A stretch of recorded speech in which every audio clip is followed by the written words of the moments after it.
What's going on, YouTube? It's your boy Reckless once again, out here in Woodlake, big bad Woodlake. I'm back here with the homie of mine. We met a couple times before. Doing part 2 of this interview. The homie, what's going on, dog? What's going on, YouTube? What's going on, YouTube? So, for the people out there who don't know, we did an interview before, and I would just to recap, let us know who you are, how you got into music. I got into music in the late 90s. I dropped a few albums that did extremely well. Had I known social media was gonna be like this in the future, I would have stayed dropping albums, but you know, we all gotta survive, and I was doing the 9 to 5 thing, you know, recording at night. I didn't really know where the music was going. Back then it was more to like, it was like to make a name for yourself, you know what I mean? Out here. So yeah, besides the name, I didn't know that there was gonna come fame, and I'll still be in the game 20 years later. So I appreciate Reckless coming out here today to conduct this interview for y'all, and we're gonna try to do it as good as we did the first one. And we appreciate all the comments that we got from the last interview, and let's see what happens. Yes, sir. Since the last interviews, what have you been up to since musically? Like, what's been on the agenda?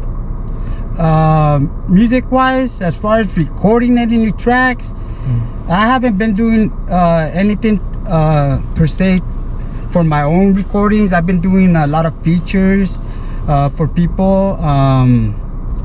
I've been working on a way to release some unreleased music, just because I'm not happy with my distribution, you know. To make a long story short, I feel that I'm not getting my worth. There's not really a way I can prove it. I'm just going by my own instincts, by my own senses, and so far, you know, just by doing it that way, I think I'm onto something here, you know.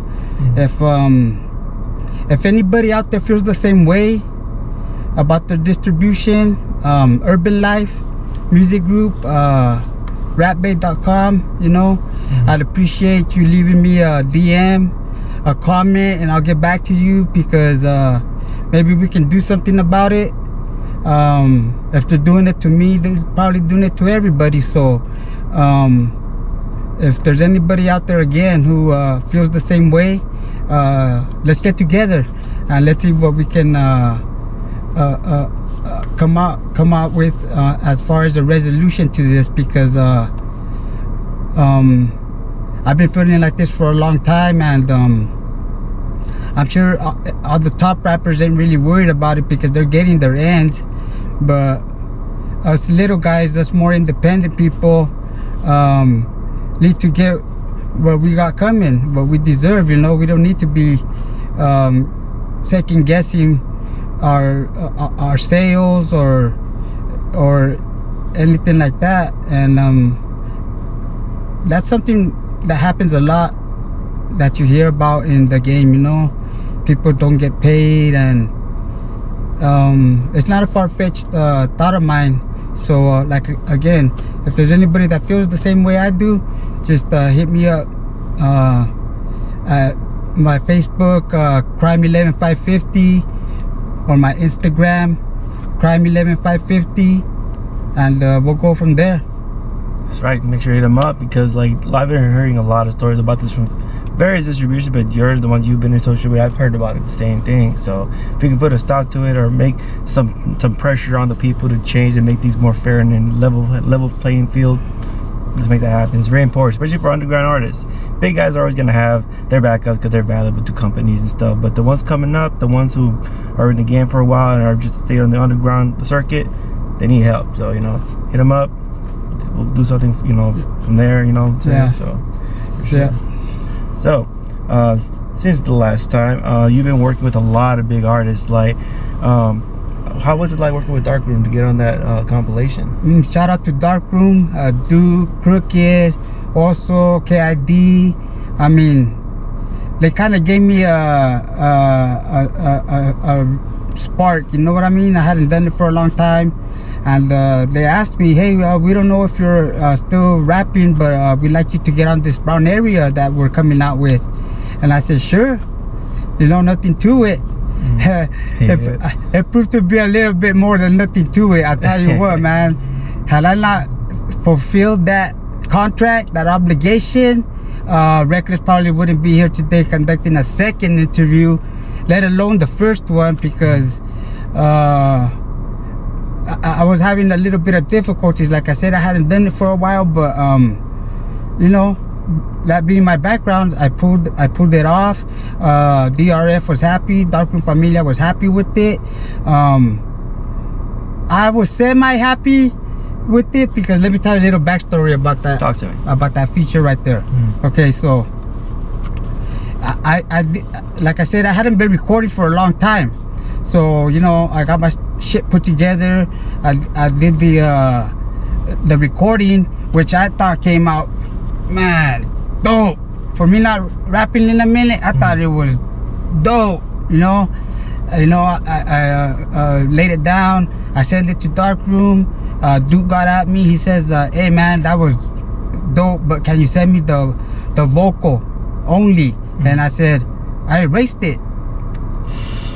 He's well, I just wanted the vocal only, then we can EQ it here and put it together on the track. And I said, man, I wish I could give it to you, but I erased everything, the track, the vocal. I didn't know I was supposed to only send the vocal. And I said, well, let me just record it again and I'll send it back to you tomorrow. But you know, that second one, for me, it didn't come out like the first one. And that's usually how it is with tracks. You know, your first recordings are always the dopest. If you go back and you try to change something, or you think, ah man, I could come better, that's usually not the case. But in this case, I had to record it because, like I said, they wanted the vocal only. I didn't have the vocal only anymore, so I had to record it. I gave them the vocal only. It still made the compilation, and I still got my props. But if you would have heard the first one, oh my, it was just dope, you know. These are the original like song, not just the vocal, but the whole like original verse. I'm pretty sure you can go on your Scent and like re-download that track and post it on like SoundCloud or something. No, I erased it. I erased it. So. Oh well, you know, that's a coulda, shoulda, woulda thing. But you know what I'm saying? Hey, if you guys want to check the song out, in the description below, you'll get the chance to check it out right there. Brown Area 6, Darkroom Familia, check it out. Yeah. The whole album is dope, you know. And I felt honored, you know, to even being asked for a feature on that compilation, because like I said, I hadn't been really rapping in a long time. You know, I just be posting on my Instagram, and Darkroom hit me up. And for those who don't know, I was actually on the very first brown area they ever put out. I was gonna ask you, if you were in any prior. Yeah, that's cool. Talk about that. Yeah, so the very first brown area that they ever put out, I was a part of, you know. So that alone solidifies my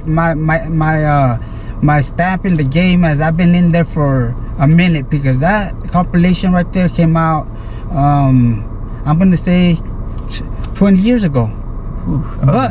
But for it being 20 years, for it being released 20 years ago, nowadays they're saying that album right there is a classic. Everybody's saying that album is classic. So just for me to have been part of that is a badge of honor for me, because working with Darkroom Familia at that time was the biggest you could get, because I mean they were blowing up. Yeah, they're like the main people who even started the whole movement. They were everywhere. They were in Texas, they were in Arizona. They had their shit on lock. They still do, don't get me wrong, but for back then, there was no social media. I mean, everybody knew about them, and they were putting it down, and they were putting work in. And that's the only reason I submitted my music to them. You know, I got a call from Sir Dino himself. Oh, nice. And he says, hey man, I sent him my full EP, which is my first solo release. It's called 11550 Raps. You can check that out online anywhere, you know. Again, that's Kriminal 11550 Raps. That's the EP I sent him. I sent him the whole EP. He told me he heard it. He said he liked it, and he said he wanted for me to be on a compilation they were releasing. And that compilation was Brown Area, the very first one. Which is now considered a classic. So just to have been part of that, like I said, is a badge of honor for me. And the feedback I still get from that track is people still love that track, you know. And oh yeah, another little fun fact about that compilation. I left. Well, I was playing the beats for Sir Dino, you know. Once we got up there, I took a little bit more music that I had, some new stuff, and he heard it all. And I said, I want to play 3 for you, you know, you could pick the one you like. So he picked that Raza Loca 2 track, which was on the compilation with me and Sonny Boy Lokester. Shout out to Sonny Boy Lokester. And he heard some of my instrumentals, and Sir Dino kept asking me, who did that? Oh, I did that one, you know. I had a Roland XP50. He was using a Roland XP80, and he ended up using one of the instrumentals that I left him for. Like, I think it was the beginning of an intro for the Brown Area, where he rapped a short verse on it.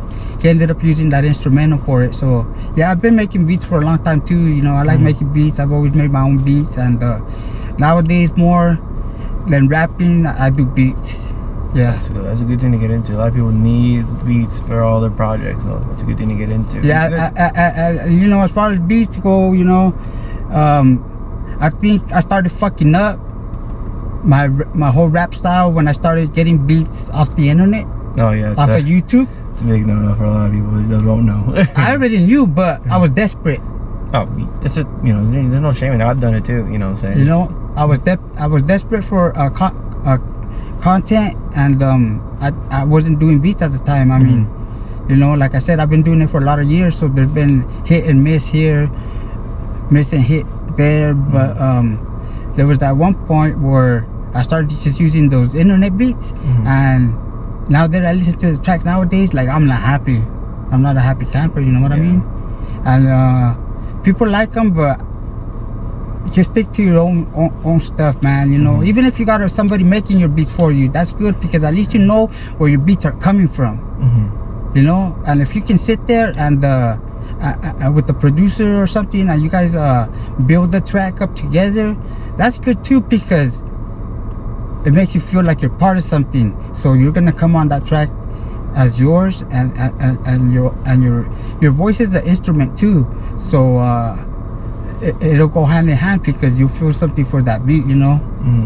No, definitely, because I heard a lot of stories people tell me where they would purchase like exclusive rights to certain beats, and they would keep the beats up there, and they would continue selling the same package to everyone else. So you hear your song, and then you hear like someone else's album, and they had that same exact beat. You're like, hey, hold on, I paid for the exclusive rights. Like, how did you get that beat? He's like, oh, I sold it, fuck you. You know, like, they don't give a shit. You know, you gotta be careful out there, you know. Yeah, well, me, I was jacking beats, so then you get no money from you. That's good. And then I would just loop it, you know, a certain part. But like I said, it's bad business. It's bad business. So, you know, stick to where you know where your beats come from, even if you're paying for them. But make sure they're not reselling them, like Reckless said here. Yeah, because that's a fucked up thing to do to an artist, especially those coming up trying to find their sound. You just go give their sound away to someone else. That's fucked up. Yeah, exactly. And Reckless hit a good point right there. Your sound. You know, you want to develop your own sound, you know, and if you're just on the internet picking and choosing instrumentals, you're not really developing that sound. You're not. Your instrumentals is a big part of your sound. So even if you have one producer doing all your beats, you're still gonna have that sound. You know, going with your voice, because your voice is the main instrument. You know, it has to be above every other music track to build that instrumental. But if you can do that and get away from the internet beats, that would be a good thing, because a lot of people don't get it sometimes, but tracks are made in different keys. Different keys, you know. You might not know what the keys are. You just know you like the track. But if you have a track and it was made in key A minor, and then you got other tracks made in key G, you know, your voice is gonna sound different on all of them, because like I said, they're made in different keys. So that's, in other words, that's a different tone. So maybe your voice ain't going with the tones of the instrumentals. But if you stick with the producer and he knows, he can find what tone is good for your voice. That is very true. He finds, hey, you know what, you sound good on an A minor. Your voice goes good with A minor beats, so all your beats will be A minor from there, because your voice fits that type of key, you know. Yeah, that's your sound. Yeah. And I think that's what happened to me when I was jacking the beats. My voice wasn't going with the key of the tracks, and that was the whole thing where I started kind of noticing, like, man, you know, I don't sound good, you know, like I just did it out of, like I said, being desperate, wanting to put content out. And yeah, now I can say it came back to fucking kick me in the ass. But the good thing is I didn't do very many of them, and the better thing is I'll never do it again. Yes, right. We learned our lessons. So what are you listening to nowadays? You know, so, like, what does Kriminal listen to on his daily day? Man, you know, I listen to a lot of stuff that people want me to listen to. You know, shout out to my boy LAC, Latin Stacking Ends. Shout out to Little Chris from San Mateo. He's dope. I'm doing some features for him, and really that's what I listen to. You know, people ask me, hey, what do you think about this? You know, and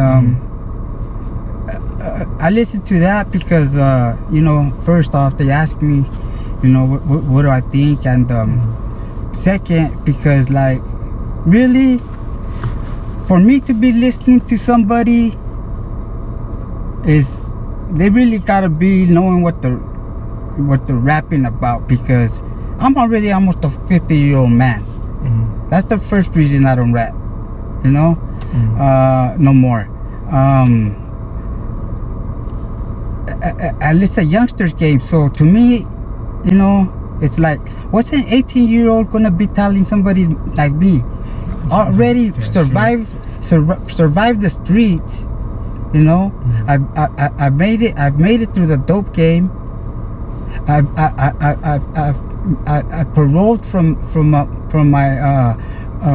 prison term. You know, I've survived a lot of mishaps, man. You know, and for some youngster, or, you know, somebody that young, to be talking to me, that's gonna keep my attention, like, it's gonna be difficult. So that's the only reason I really don't listen to a lot of newer stuff, because, like I said, you know, that's the way I see it. Yeah, you have too much life experience compared to these young cats who haven't even lived life. Especially when they're talking about, you know, big things. Because believe me, man, I've been in big things, and sometimes it's not always what it seems like. Like, in other words, to be glamorizing, because everything is hard work. You know what I mean? Everybody just sees the fruit of the labor, but a lot of people don't realize all the real labor, all the back-breaking labor it took, you know, for you to see the fruits of the labor. You know what I mean? Like, it's not me being hating or nothing. It's just, like I said, you know, especially, you know, a 17-year-old rapper, 15-year-old rapper, they better be rapping about what 15-year-old kids do. Yeah. If I'm gonna listen to it and they're gonna stay true, rap about what 15-year-old kids do. Or rap, if you're a female MC, rap about what 16-year-old female MC, 15-year-old girls doing. You know, what's their life like? Don't, you know, be rapping about, you know, being out here in the streets and haters this and haters that. and I'll take you out with the gat and this and that, because really that's gonna turn me off. As a listener, it's gonna turn me off. It really will. But if you come real, and you're rapping about what a 15-year-old does, then if you're good, people will take notice. Even me, No, yeah, definitely. You gotta keep true to who you are, because you're basically giving yourself out to these people, and you know who you are. You can't fake any of that, because you can tell. People who know you will tell. You know what I'm saying? They'll call you out. But not even the people who know you, just from life in general. Just people are gonna know if you're exaggerating and stuff. So sometimes it's just better to stick to the true script, and it will take you a lot farther than a made-up script or a fake script will, because anybody, even if they don't know you, are gonna know, like, man, ain't no 17-year-old ever did anything like that and live to rap about it. You know what I mean? No, yeah. So that's just my take on it. And like I said, I just listen to people who ask me, like, hey, listen to this, listen to this, big homie. So yeah, and I listen to a lot of interviews. I love interviews. Yeah, me too. That's why I tell Reckless, if we're gonna do an interview, bro, it gotta be at least hour long minimum. Yeah. Because I hate short interviews. When I'm watching an interview I like and it's only 15-20 minutes, I'm feeling for more. I want more. Yeah, like, we don't know more about the person. Why would you give me just 15? Give me more, and that's why I like to do a long video, because that's how I feel when I watch an interview. Like, they should have done a longer interview. It would have been dope. It's dope, but it leaves you with that feeling for more. Well, it does for me anyways, because like I said, I love watching interviews. I watch all Reckless interviews, even if I don't comment all the time. I'm watching. Nothing personal. Sometimes I just forget to comment. You get to the end of the video, you go to another one and see the related videos. I want to see that too, and you click on it. Yeah. So but Reckless knows who's watching and who's not. Yeah. If you tell him you are and you're not, he knows. The analytics will tell me. They're very, very specific too. And if you are watching, why wouldn't you leave a comment? Just say, hey, dope interview. You know what I mean? Yeah, I mean, even right now, just while you're watching this, click the like button right now, leave a little comment, hit the notification bell, subscribe. Yeah, man, subscribe to Reckless, man. He's doing good for the independent artist. I try. He's doing a good job at it. I see it all the time. Besides my interviews, I mean, he's interviewing people on the East Coast, and people are taking notice. Maybe they took notice with our interview. Maybe. Because I know there's some big, I don't want to say no names because I don't want to put them on blast, but there were some, for the amount of views I got, which I don't feel was a lot, 3,000 views, but it was the amount of people who I think or I feel are somebody in the music industry that watched it and they loved it. Just from the interview alone, they loved it. So it's not only what I'm doing, but it's also what Reckless is doing. We're doing it hand in hand to bring you some dope content. And from the feedback I got from the music industry people, I dropped the mic. When I read the comments, I even said to I even screenshot them and sent them to Reckless. Yeah, because it's something that nobody would know, but I wanted him to know, because like I said, he's part of it, and he's part of why the interview was dope. Even though I know I tend to go away from the question a lot of times that he asked me. Hey man, I'm just my feeling is grateful that he's even asking me, because like I said in the first interview, I'm happy that I get to tell my side of the story now. There's been a lot of misconceptions, a lot of gossip, a lot of rumors about me in the music business, and I'm just content that finally I get to tell my side of the story. And some people didn't like it, and that's why the first interview got took down, because what I'm saying is nothing but the facts. True that. I even fact checked and it was true and nothing. So you can't argue with facts. You can't fool the people with facts. You can't turn around and call me whack, because facts are facts. And if you're on the other side of those facts, then you don't want people to know, but they already know. I'm just the one who said it. Why? Because I was given the chance to be on a platform that gave me exposure, and that platform was created by Reckless. Right. I'll do what I can, man. You know what I mean? Because people need to have somewhere where they could be able to express themselves honestly and, you know, to their full extent, how they want to. You know what I'm saying? So that's why I'm back here again, give you another platform to be able to express yourself more. Tell more stuff. Tell more truth. You know what I'm saying? The only thing this time is I'm not gonna put a Reckless in that predicament again, because I don't want his channel catching any more red flags because of what I'm saying. But just know that what I'm saying are facts. I would never sit here and feed you a bunch of bullshit. You know, I'll feed you facts, and there's nothing wrong with telling facts, you know, because the truth is the truth. And for a long time, you know, a lot of people looked at me sideways because they didn't know the truth. They might have known one side of the story, but what about my side of the story? Why don't you just ask me instead of looking at me sideways? So basically that's what I did. I told my side of the story. And you know, what are you gonna do? Call me a liar when I'm saying the truth? That's kind of hard to do. Yeah, for real. So next best thing is cut his voice off, shut him down.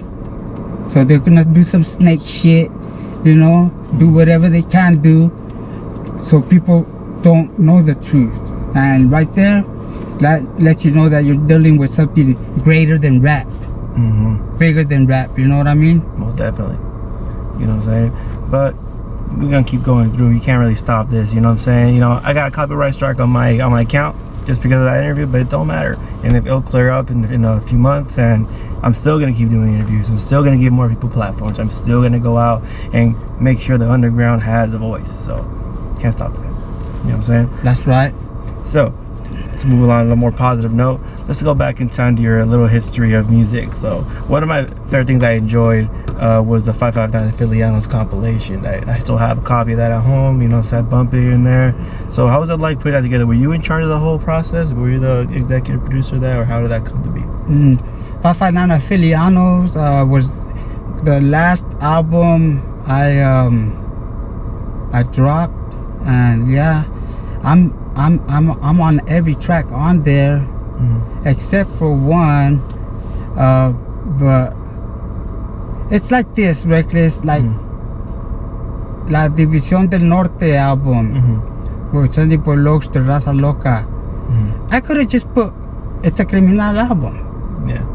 All the albums I've dropped, I could put it as a solo of mine. You know, but because I'm on every track. Yeah.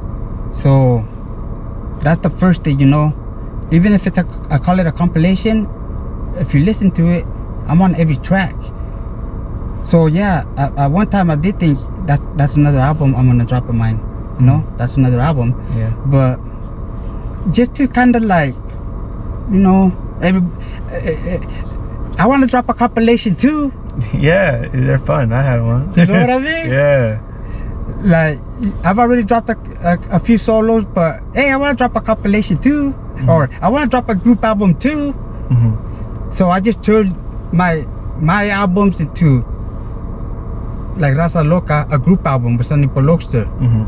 So my verses were already all on there, and I said, you know what, I'm gonna get Sonny Boy on every verse too, and we're gonna make that the group Raza Loca. And the album's called La División del Norte. Go check it out.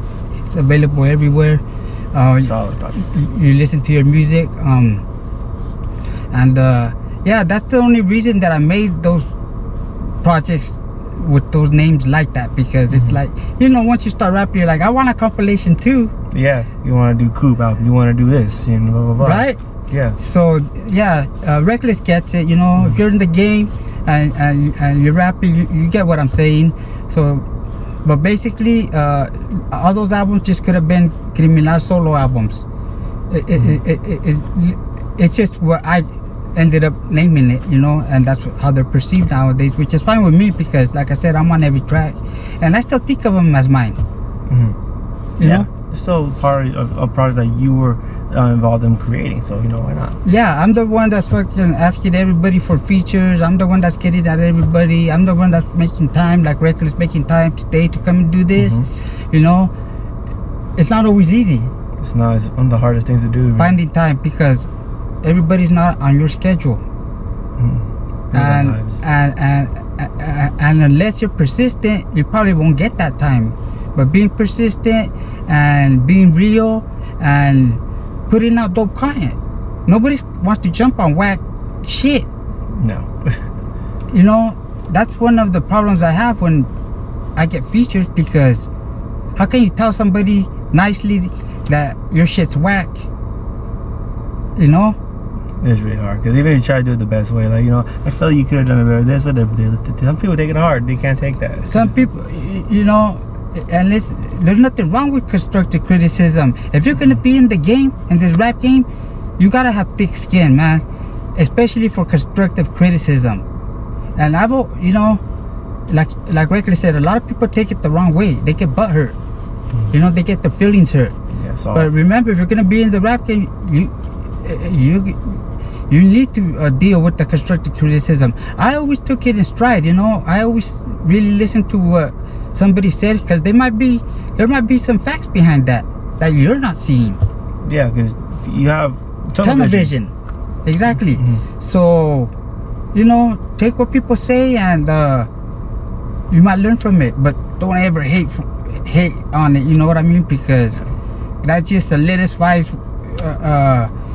anything else that people might hate about you. So if anything, take that in stride, you know, really listen. And if anything else, remember the old saying, if you don't got nothing good to say, don't say nothing at all. Nope. It's been to this time for a reason, you know what I mean? It's the real shit. You know, if you can't handle it, you can't. If you can't say anything nice, don't fucking say nothing, bro. You know, there's no reason to say you're not gonna get anything from saying it. You know what's one of the biggest constructive criticisms that I would get when I was coming up in the game is I have a weak voice. What do they mean by weak? You know what? It hurt me. It really did. But I didn't show it. I didn't show it. I just kept going because I heard different. You know? I heard different. And in the long run, I was right. They were hating because a lot of people know me just off my voice. You know, just off the tone of my voice. So that's what made me stand out somewhat from the rest of the crowd, was my voice. That's why I said in the beginning of this interview, remember, your voice is the most important instrument on the track you're making. You know, you, like I said, you gotta learn how to make that voice be in front of all the instruments, and it has to be that number one instrument being heard is your voice. So, you know, don't get on the mic and be grunting and hootering and hollering, trying to sound like somebody. Just be yourself with that normal voice you talk with to your homies, to your girl, you know, to your neighbors.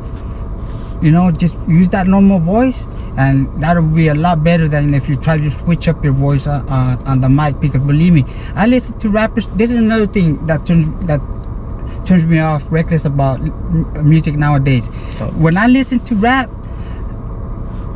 and it's somebody I never heard before, a lot of times I've said, hey, that's so and so. No, I go, they sound just like them. It's really the right ways. They sound just like every other rapper. They already sound like somebody you like or somebody you heard, you know. I've heard a lot of people sound like DMX, A lot of Tupac. That one right there is common. And just other rappers that I know, you know, people. I understand it's your own lyrics, you know, it's your own flow, but you need to get away from trying to morph yourself into somebody you're not, and take those lyrics that are hot and just be yourself with your voice. Because there's been so many times, just still today, when I say, man, that person sounds like Eminem. Just like you know. And I always just took what I wrote, rapped it how I spoke, and I didn't try to exaggerate. I never tried to exaggerate my raps, and I always kept in mind that what I was about to record, I wanted it to be heard by not only my people, my homies, but by everybody, and not make them feel left out of what I'm rapping about. A lot of rappers tend to just stick to their hood and to their people and cater to their own crowd, and forget that there's a lot more crowds out there you want to appeal to if you want to get out of your backyard, you know. And that's one thing I always did keep in mind when I was writing my raps, you know. How is this hood rap about me gonna appeal to another hood somewhere else, you know? That's true. So as I wrote it, I try to bring them into the flow as well, into the rhyme as well, and make them feel part of that, not just where I'm glorifying my homies, my hood, my doings. But remember, I try to keep everybody in the loop as them being part of this.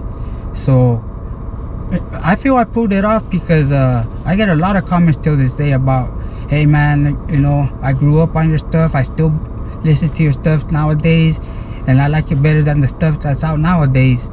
So I feel I did a good job as far as expressing my style. You know, I even got one comment that said, I don't even listen to rap. Yeah, I remember that guy. He said, I don't even listen to rap, but I listen to you because you were unique and you had your own flow, is what he wrote in the comments, you know. So a comment like that's believable, because ain't nobody gonna go out of their way to lie about them liking your flow when they don't. Yeah, to go to the game from that. So that's when I know people are being honest with their comments, and I appreciate it. Keep it up, dropping the comments, dropping the likes, Right. and we'll continue to bring you dope content and some more interviews, and if you like hearing the truth about the game, then by all means ask me, because I ain't gonna hold back, you know. I ain't trying to fucking hold anybody's hand through some BS or trying to make it seem like it's not, you know, because how can I put it? They told me this in Spanish. Dilo lo traduzco. Okay, so showing off is something you don't have, and you're trying to take a picture with it or posting it, and it's not yours. But if it's yours and you're taking pictures with it and posting it, how can you be showing off? That makes sense. You know what I mean? Yeah. So I heard it in Spanish, but that's about the best translation I could give it in English, you know. So yeah. Yeah, for those Spanish speakers out there, say it in Spanish so they can hear. Yeah. Like I said, I can't remember how it went. Oh, okay. Yeah. But it was good. It's something I never heard before, and it really caught my ear, and it made a lot of sense, and it's really true, man.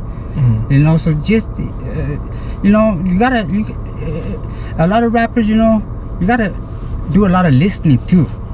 You know, there's a lot of, you're always looking for something to get you going, you know, that what's gonna get me going to write something else. Just listen to what people gotta say, man. That'll probably spark something, because there's a lot of people out there that don't rap, but they got a lot of good things to say, and if you're listening, then you'll pick it up and you could put it in a rap, and hey, you know, you're on your way. That's true. So speaking of Raza Loca, Sonny Boy Luxor, which just dropped a project, Valley Veteran, check it out. Would you ever consider doing another project with him? I know you say you don't rap no more, but would you, if he would like to reach out and try to put out another project with him, would you be down to do that? I mean, we talk, you know, we always talk about doing something, but like I said, for me not doing it no more, and he has his schedule. I'm not sure if there'll ever be another project. I'm not saying there won't be. I'm just saying I'm not sure. Right now, I can't say there will be. Okay. But, you know, it's in the air, you know, technically, so we'll see what happens later on. Yeah, a lot of tracks, a lot of features, a lot of albums that have been made. It's really just because you're in the hole, you're in the loop, you know, you're doing it. Yeah. So it's easy to get the features, it's easy to get the stuff recorded, because, you know, it takes a lot of more work than you think, you know what I mean? Especially if you're doing it with features and stuff, you gotta, you know, get everybody on board, and you gotta stay on it day and night. Yeah. And for me, not being in it for, you know, a minute now, I can't just tell Reckless, yeah, I'm gonna come out with another album here soon. And I don't even have anywhere to record it at right now. Oh, yeah, the whole thing. Instrumentals too, and then trying to get graphic design, you know. Yeah, because when you're recording, I mean, you're on it all the time. Instrumentals, what features you can have, or what features you already have open in case you run into that dope MC that asked me, you know. Because when I tell my stories about a rap, the behind the scenes stories, the real stories that happen, I leave people in awe, like with their jaws dropped, like they're like, man, that's some badass stories, you know. Yeah. Is it for real? And I'm like, does it sound real? Right. Is that why your jaws in awe? You know, because you could tell when somebody's being real when they can't, you know. That goes for the rapping too, you know what I mean? So yeah, man, just whatever you do in life, just keep it true, man. Stay true to yourself, and you'll go a lot farther than trying to hate on somebody. No, straight up, dude. And I wish we could talk about the conversation we just had. You know what I'm saying? Like, if you're in it, you know, you'll find for yourself like these kinds of stories that we talked about. You know, when you get into your own rap game, if you decide to come to the rap game, you'll learn the shit on your own. You know what I'm saying? You'll see how people are in this game and shit. You know, he and I have been through it. We know. We've been through. We talked about it on the first interview, you know, and for the most part, like I said, I'm only stating facts of what happens to me, but I'm pretty sure it's a well-known fact that it happens to a lot of people. So it's a common thing in rap. You just gotta be more mindful of who you're working with, who you're doing features with. You know, is it worth it? You know what I mean? And anytime you feel anything but content with working with somebody or not working with somebody, let it be. You know, don't pursue it, even if they got a bigger name than you, because a lot of times, I'm gonna tell you, a bigger name than you and wants to work with you is because you're giving them more life, whether it be for an instrumental, whether it be for a verse or both. You're actually giving them more life to their career, because they see that, man, this guy's dope. But they ain't gonna put it out there like that. They ain't gonna tell you straight out. They might tell you in your ear where nobody's listening or looking, just to get you pumped up and get you hyped and get you to do what they want to do. You know, but they ain't never gonna put you up on that pedestal. So just be mindful of who you work with and who you do features with, and if anybody you feel ever does does you sideways, then just let it be and move on. Just don't ever come back to something like that, you know. Don't be around that negative energy. Yeah, you can't work good like that, and you can't let it bring you down either. No, I gotta stay strong. Gotta keep it going. Know your craft is dope. You know what I'm saying? Just keep it going. Not everyone in this industry is your friend. Don't get blinded by the little blue check mark that, oh, he's verified, he's a big name or whatever. Nah, stay true to yourself, bro, and watch who you do music with and do your shit with. Straight up. So next question I got for you is so out of all this time you've done music with all these different artists, like, who has been your favorite person you've worked with? I got a lot of favorites, because all the artists I worked with, I basically was picking and choosing. You know, Yeah. because I liked what they were doing, and Never of Lowdown. Shout out to Never. You know, he's still doing his thing, you know, and he's one of the dopest rappers I've ever heard, and I'm grateful that he gave me a chance to collab with him, and the feedback I got from him at the time when I was doing that project with him was nothing but love, man. He gets nothing but respect from me, and it's the same type of respect he showed me. And he told me when I was doing it, when I got at him for a collab, that I was doing it. I didn't know it, because I think I said in our last interview, when you're living it, it's hard to see sometimes, you know. But you know, he told me, man, you're doing it right now, you know. And that's a reason why I got a chance to collab with him, because he knows that it's gonna be out there, and it's not just gonna sit somewhere in a studio somewhere, you know. And that's what a lot of these big time rappers already, unless you're paying them a gang of feria, they really ain't gonna do it, because they don't want their stuff just sitting there. You know, so you gotta make it worth the while. I ain't gonna get into my personal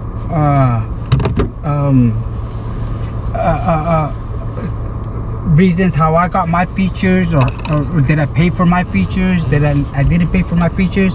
All I'm gonna say is that if you ask me for a feature, don't worry about what it's gonna cost. You know what I mean? I don't like charging for features myself. You know what I mean? Sure. I don't do it, because I look at myself like, man, you know, I ain't nobody to be charging you like what gets me, I don't do it because a lot of people that really don't got it going on charge people, and then they get mad when people don't want to pay them. It's like, man, how you gonna get mad if nobody even knows who you are, but you want to charge somebody? Doesn't make sense. I don't like people do that shit either. So people come at me and they ask for a feature, and you know, I'd be more grateful than anything that they're asking me. The dollar sign ain't even anywhere near of what I'm gonna answer. So it's for somebody that's not known, or you know, they're barely even getting out there, to be charging people. It's like, it's on you, homie, if you want to go that route. But the best way to get collabs is by word of mouth, and if they respect what you're doing, then they're gonna give you that feature, of course, you know. They have to give you that feature, because if you're dope enough, they're gonna see it. I'm gonna tell you that I'm not gonna mention no names, because people feel some type of way when I do, but there's a big name out there that I asked for a feature, and he told me the same day I asked Little Raider for a feature. I asked him the very same day, and he told me yes. Shot him all my info, my email, my phone number, everything. And I asked him and Little Raider on the same day. Little Raider gave him my info, everything. I told him I had the tracks to them the next day. I sent each one a different track. sent Little Raider his track, sent Unknown MC his track. You know, weeks went by, nothing. Months went by, nothing. Like 3 months later, I get something back from Little Raider. He shot me back the feature, which came out dope. I was happy, you know. But I've never heard from the other feature anything. But he told me to my face, I got you, I'll do it. He never got back at me, period. That's right. That's the last time I spoke to him. It's not the last time I seen him, but it's the last time I spoke to him. So, you know, sometimes people, they think they're the shit, and they're not worried. Like, I probably seem like a nobody to him. You know, like, this guy ain't going nowhere. Yeah. He's like, what do I have to trip off if I don't do the feature? Yeah, I ain't gonna get no repercussions if I don't do this for this guy. You know what I mean? Yeah. There's no repercussions because I don't push the issue. It's rap. It's something I'm doing on my own. It has nothing to do with politics. It's but I know for myself the facts, who's real and who's not real. You know what I mean? And you always got to remember that too about working with people, that you don't know who's gonna blow up and who's not gonna blow up. So you can't just be brushing off people like they're nobody. Yeah, no. Even if you're the shit, you know how rap is, man. There's always somebody new next year. And that somebody new might be somebody you just brushed off. That's so true. always take into consideration about people getting at you for anything, you know, any type of rap biz. Yeah, one big example of Fat Joe. He turned down signing Eminem, Rick Ross, and Pitbull, and look where they are. He's notorious for like turning down big talent. And probably why was that? Probably because he thought he was the hottest shit. Which at one point I know he was. Yeah, he was at that point. You know what I mean? Him, you know, where's he at now? I mean, and he had some sense of ear because he did sign Big Pun. Rest in peace, Big Pun.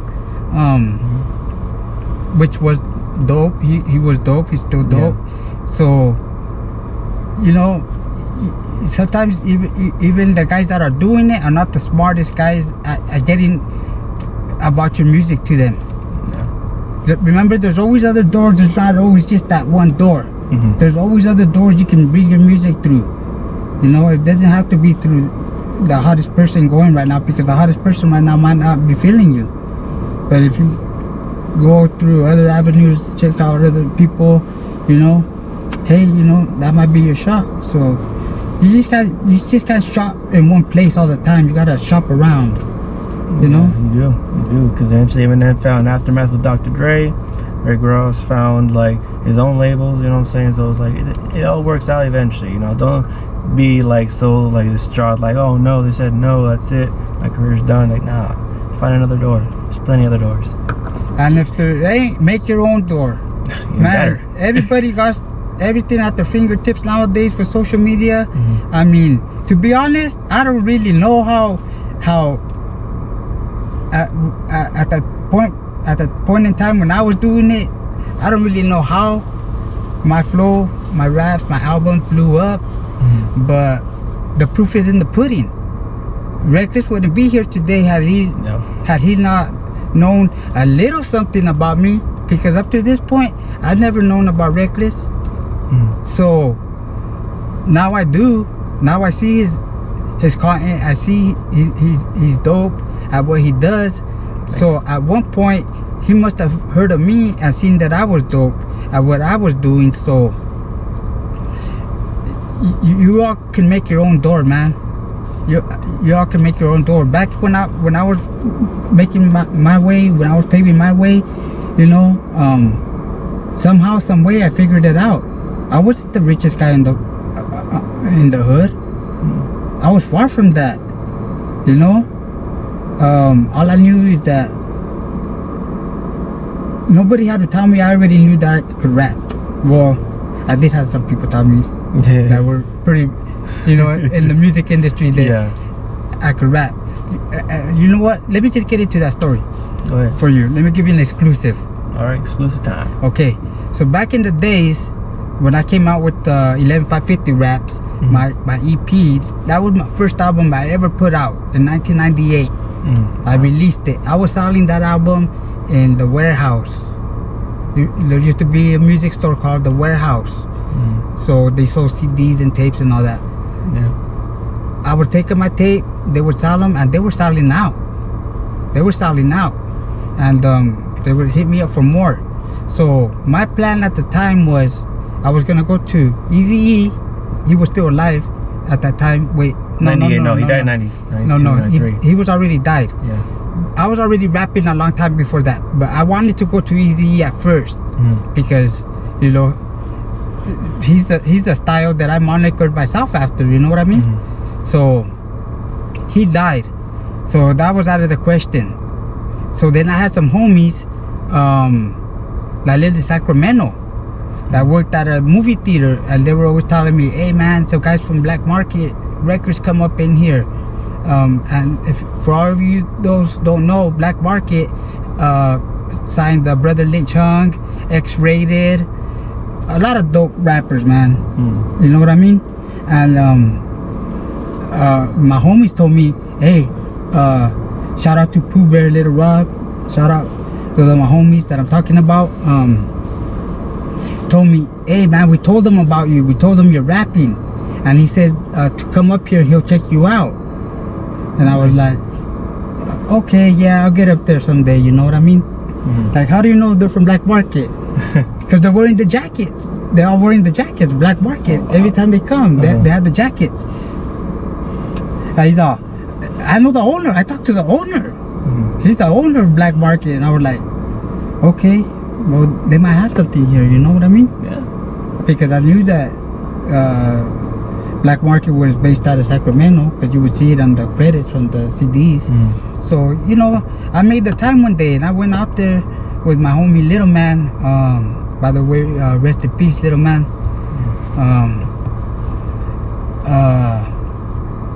We made it to the Black Market Records office, and I got there late. I got there about a little bit after 5. The secretary told me that he wasn't seeing anybody no more, that I had to come back, and I told her I can't come back, you know, I'm from Tulare County. I drove a long way to see somebody, and I showed her my cassette.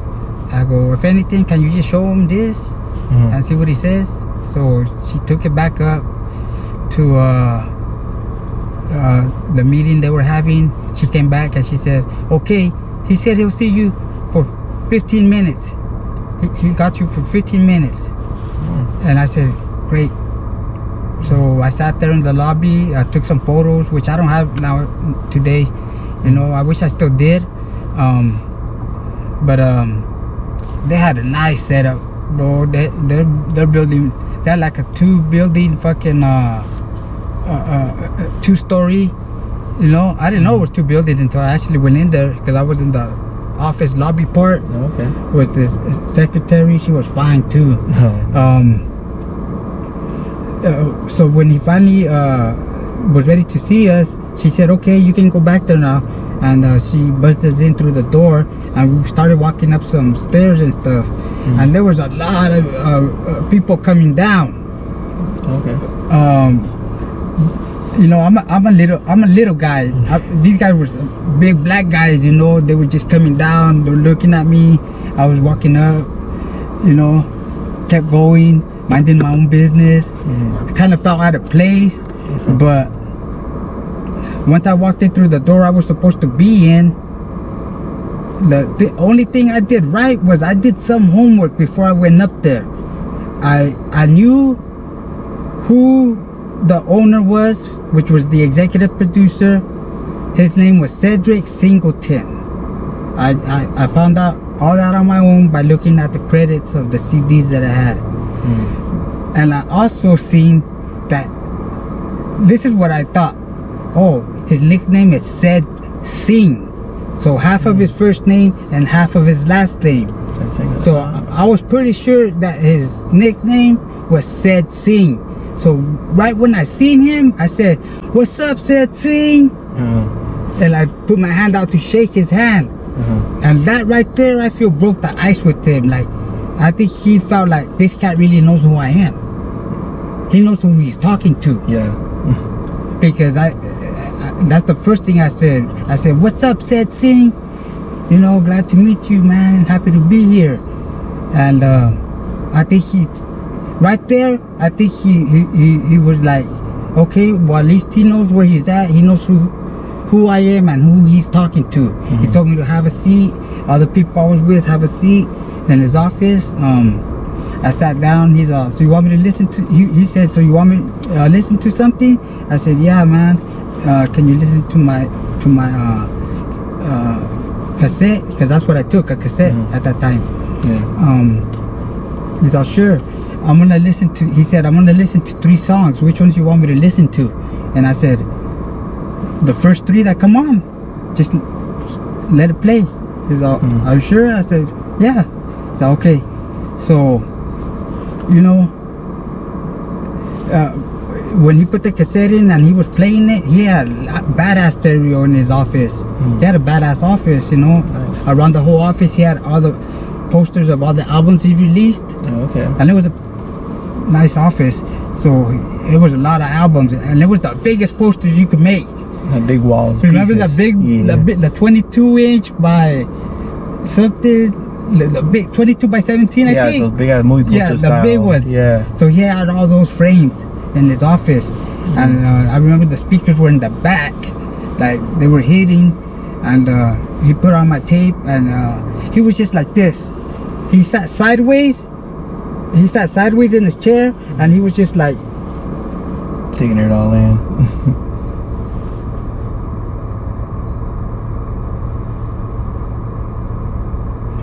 He listened with no breaks, no pause, no eye contact, nothing to those 3 songs, man. You know? And I was just sitting there with my people, and you know what?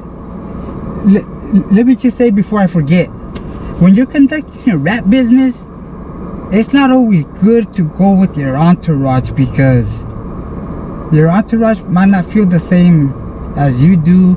And you know, like I went with my old lady and she's just rolling her eyes like, when are we gonna leave? Like, what are we doing here? I already feel for you, like, fuck, don't do that right now. You know. And then the homies are like just looking around, like probably feeling a little bit uncomfortable, out of place. And you know, it was a long road trip. I kind of already knew that from taking people to the studio for my first recordings, but you know, this was a long trip, and there wasn't a lot of people, my old lady and a homie, and but you know, they still they put a damper in whatever you're trying to conduct, you know what I mean? Yeah. They put a damper in it, because getting back to the story, I'm trying to make my people feel comfortable, as well as whoever I'm talking to, let him feel comfortable, because you know, you're basically a stranger and they're allowing you into their domain where they dwell. Yeah. You know, and for him giving me the time he did, I seen how he just listened to my tracks, and when he got up and he stopped, this is what he told me: "You got flow, you could rap, no doubt you can rap, you got flow." And I was like, well, it just came out of nowhere. I kind of didn't plan this. I said, "I think you need a Mexican on your label." And then I started showing them a couple of the CDs that were out at the time. I think 17 with the bullet. 17 reasons. 17 reasons. My bad. Yeah, then 18 with a bullet. Thanks for clearing that up. 17 reasons. Gotos, what's up? Shout out to Gotos. He's still doing it. Still doing it to this day. If after this one, if you remind me, I got one about Gotos, a story. Okay. But let me finish this one out. So I tell him, "Hey, I think you need a Mexican on your label." And I caught him off guard with that one. Mm-hmm. You know, I told him where I'm from. There's a lot of Mexicans. They all buy your stuff. You know, I told him where I was from. He got up and he had like a map on this side of his desk, Mm-hmm. and he put some of those little little ball points. All right. I go, yeah, I'm from right there, Tulare County. And he put a ball point. I go, man, everybody listens to Black Market right now. It's hitting. Everybody's on it. I go, I think you need a Mexican on your label. And he wasn't really saying much. He was just listening to what I was saying, and I was showing him the 17 with the reasons. I go, see, they're coming up in the game. Mm-hmm. I go, see, they're already putting stuff out. So you know, you could have a Mexican on your label. And you know what? After I pitched that to him, it was well after the 15 minutes already, because the first 3 songs, you know, took about 15 minutes. Yeah. He tells me, hey man, you want to check out my studio? Nice. And I said, yeah. But again, the people over here, my old lady, rolled their eyes, like, when are we gonna go? Like, hold on. So we went into another room. He opened the door. Bam! He had all the toys in there. He had all the toys, MPCs, keyboards, man, just a gang of equipment in there. And I said, hey, where's X-Rated? He's like, oh, he's not around right now. He goes, but this is where he makes the beats at. And I was like, man, he makes some badass beats. And he got on the keyboard. He goes, I don't really know how to mess around, but let me hear you spit something. So I was already working on my second album, Mi Vida Loca, so I kind of had some stuff memorized, because I'm not like a freestyle rapper, you know. I always wrote my shit down and memorized it. Yeah. So you know, I started getting into the flow to the beat he put on, and he was, you know, nodding his head, and then I fell off and I go, oh shit, I fucked up. And then some girl came in there, some black girl, tall, and she started busting, and I was like, damn, she's dope, man. She showed me out. Yeah. You know? So we just kept, you know, kind of talking up in there, and he turns around from his keyboard and he tells me, so when you want to start recording your album? Man, Reckless, I think about that time today, and had I been more keen onto what was going on, because like I said, when you're in the moment, you don't really catch things.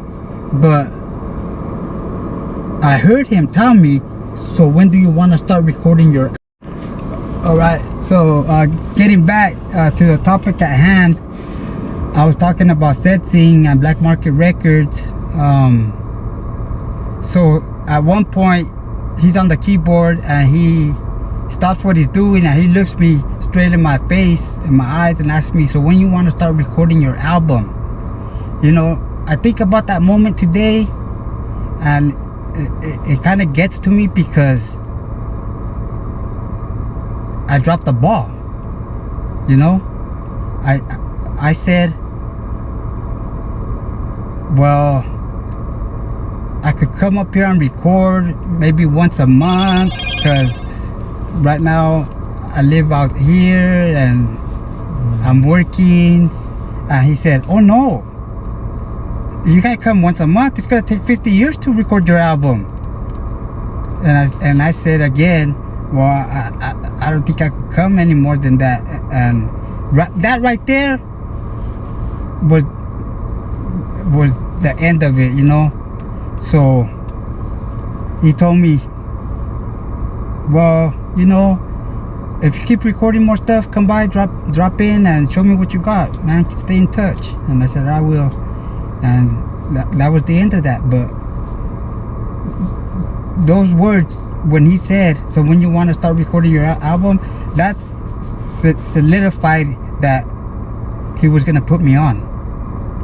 And like I said, I did some homework, but not all my homework, to where I found out afterwards that Black Market was already in conjunction with Priority Records.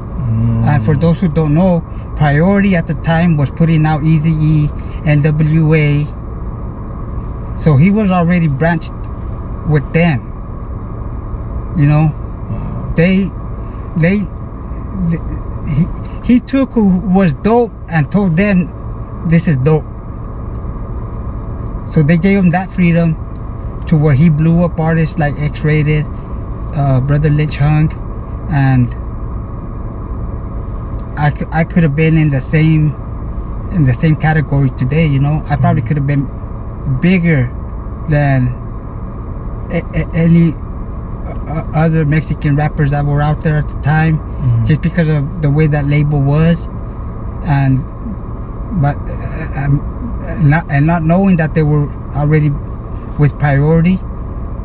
I didn't know that, you know. Had I known,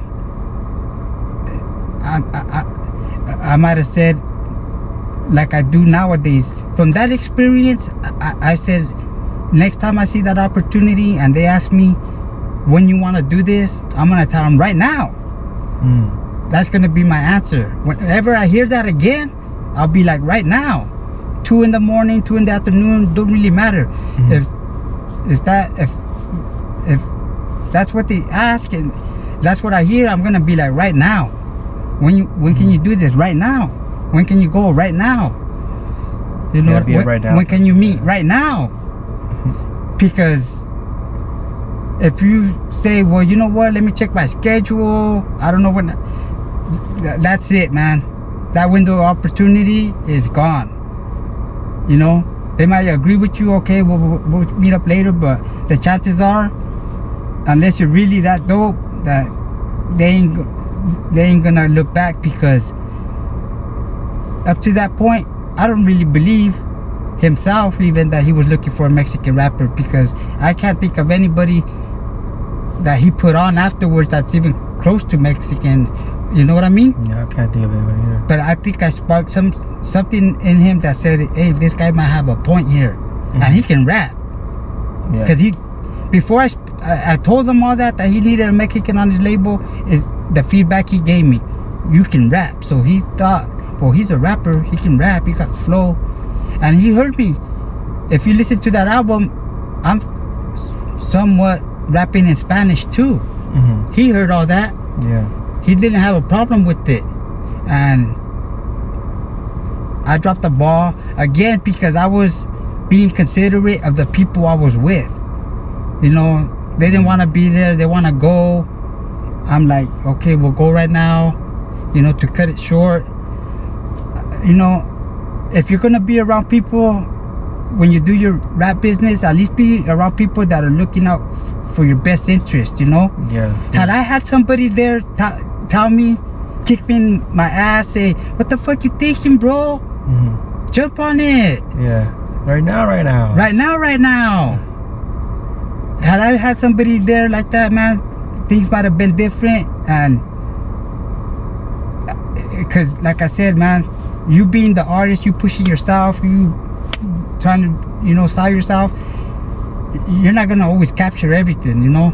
And it's one of those moments that it wasn't really planned. I kind of just went because of the homies. I went to visit my homies, you know, and they said he wanted to see me, so I did that. And I look back and I say, man, how didn't I see this? When we were in his office, behind him, behind his desk, behind his chair, he had a big gold record from Master P for the West Coast Bad Boys compilation. Dang. The first one. That's a good ass album too. Or the second one. Kugna, right? Tell Me Something Good. I don't remember which one it was, but I told him, man, that's a badass frame. He's like, you like that? And I said, yeah, I want one of those. And he's you gotta sell a lot of records for one of these. It was a gold record. He told me, you gotta sell 500,000. He said, Master P gave it to me. You know? So I think back and I was like, man, what was I thinking? Here's this guy telling me Master P's my homie. He just gave me this gold record. And me telling him, like, I don't know when I can start recording the album. So I heard, bro. I heard for you. I kicked myself in the ass, you know, because I've never got that type of opportunity ever after that. I mean, that was a big time deal at that moment, you know what I mean? For me. And I put myself in that situation and I dropped the ball, man. You know, I prepared myself for the next time, but that next time has never come around. You know what I mean? Yeah. So that's what I'm saying. When you create these windows of opportunities, you got to jump on them right then and there. It doesn't matter what you're doing. You know, I did it because I had a job, because I had an old lady, and that wasn't my best interest, man. Had I seen the signs right away, I might be on a different platform right now. You know, I'm happy with what happened, and that's why today a lot of people can't tell me that I don't know how to rap, because I heard it firsthand from a top CEO in the music game, doing it at the time big. He was feeling me, and I was nobody to him. I was just a stranger off the street. Yeah, so it's even more solidifies that you were that dope. You are a dope rapper, and So- everyone else is just talking shit if they are. So that right there alone, you know, I carry it with me, and I kept rapping because I said, well, at least I can rap. You know what I mean? Everybody thinks they can rap, you know, Yeah. which is fine. But like I said, if you're sounding like somebody else or mimicking somebody else, it's only gonna get you so far, man. That's true. You know? Be true to yourself. Find who you are, and rock with that. That's right. So, to end this off, like, any other stories you want to tell us out to the people out there at all that might not know? Oh man, From back in those days. there's a lot of stories. There's a lot of stories we could go off on, but just the one that I want to stress right now is going back to digital record sales. You know, that's been on my mind for a minute. I've talked to Reckless about it off camera, and you know, I heard it in his voice where he might have doubted a thing or two I said, but when I came back with my answer, even though we were on the phone, I'm pretty sure his eyes got wide, like, oh, now it makes sense. You know what I mean? Yeah. No, I knew right away, bro. Like, the hell? I just sound weird on the phone. Because I was telling them about the problems I was having with my distribution, and I want to do something about it. So if there's anybody else out there that feels the same type of way, that they feel they're not getting their cut of what they're supposed to, then drop it in the comments, you know, drop a DM, and we can start doing something about it. Because I'm gonna tell you straight up that I think that we're being taken for a joyride with our royalties, and it's our fault for giving them those rights, because I didn't see it till after I started getting my royalties that, man, they get my money before I get it. So that right there in itself was already putting thoughts into my head, like, how do I know I get what I'm supposed to get if they're getting it first? Because any printout or sales sheet they give me, for all I know, that can be fucking altered. I don't know. It starts putting a lot of doubt in my mind. Because, to be honest, I didn't make no money off of rap. From 1998 till 2010, when I seen my first royalty check from digital album sales. That's the first time I ever saw any money from rap. Up to that point, all I was doing was making my money back. And was, you know, making my name, and up to that point I could say that I knew that, oh shit, I got something here, you know, people like my shit, you know. But when I took it to the distributor, they don't know who you are from Manny, Mo, and Jack. So I found that they uploaded a lot of my stuff wasn't even loaded at all per se. I loaded I did 7 albums with this distribution, and I would go to some of the sites that they said they would be on. I would only find 3 albums of mine, and I would get in contact with them and say, hey, no wonder we're not making no money. You only uploaded 3 of my albums. Where's the other 4? I know that 7 might not seem like a big number, but it's nothing compared to only loading up 3. Yeah, because it accumulates more with 7 than 3. You know. And if they didn't upload the albums that are more popular, then the people aren't gonna see them.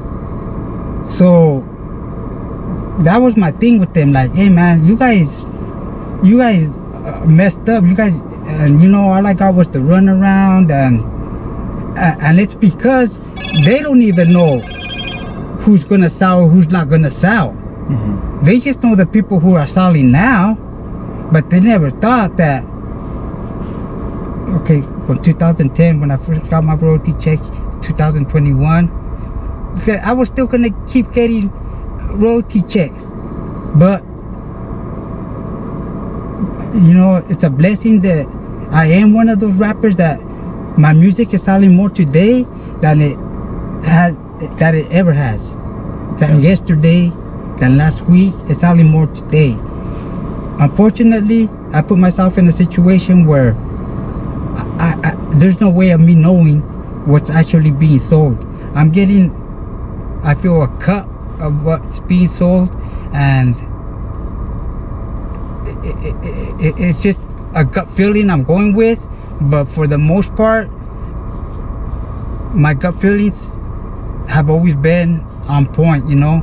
There's just no way of me actually proving it, because it's kind of hard to prove. Yeah. So if there's anybody else that feels the same way, let's get together and do it as a whole, as a group, because that can be a stronger message being sent than just someone solely coming forward and saying that's how they feel. You know what I mean? Yeah. If we come together as a group saying, hey man, you know, we all feel like this. Why? Yeah, why do we all feel like this? If there's nothing being done that's not supposed to be done wrong, then why do we feel like this? Because, you know, social media is the one that got me keen to like thinking like that, because it just doesn't add up, man. You know, all the social media you get from all these different places, because it's not just in your backyard no more, it's all over the world. It doesn't add up to what is being paid out. I know that I'm under a certain box of northern rap, but that doesn't mean that it's not making money, you know, because you got your top grossers in that category. But sometimes I feel too that they got their people that they talk to, and those same people try to keep you down. You know what I mean? Yeah. And ain't nobody out there that can't tell me that is dealing with the music being distributed digitally, that you're the one that's always got to call them for your money. They ain't never calling you and telling you there's money here. You're the one reaching out to them. They're saying, I'll get back to you. Oh yeah, you do have something here. So how come they didn't reach out first to let you know? So that's the first thing I see. Like, why do I always have to argue with you or be calling you about what's already due to me, what's already there? Because if I didn't call them, they're gonna, I guess, keep it. Yeah. That's why they're not telling me about it. It's like almost a way of stealing from underground artists. It's almost a way of them saying, well, hey, if nobody's calling for it, paying mind to it, then we just put it in our petty cash box. But imagine if that's happening to me, you, and him, that shit adds up. Those dollars add up. So if you're one of them MCs that, you know, kind of let it go because, you know, I understand life goes on, you know, we got to sustain ourselves, you know, and we kind of forget about it. But your albums are still at a distribution, they could be selling. and you not know nothing about it, because it's still letting you know that, hey man, we got something for you, you know, because they never knew that you were gonna be the one to be selling still, because there might be rappers that never sell nothing in their whole career, but if you're one of them persons that did make sales, chances are you're making more sales today than you did last time. So like I said, man, I want to get a collective together and let's talk about it.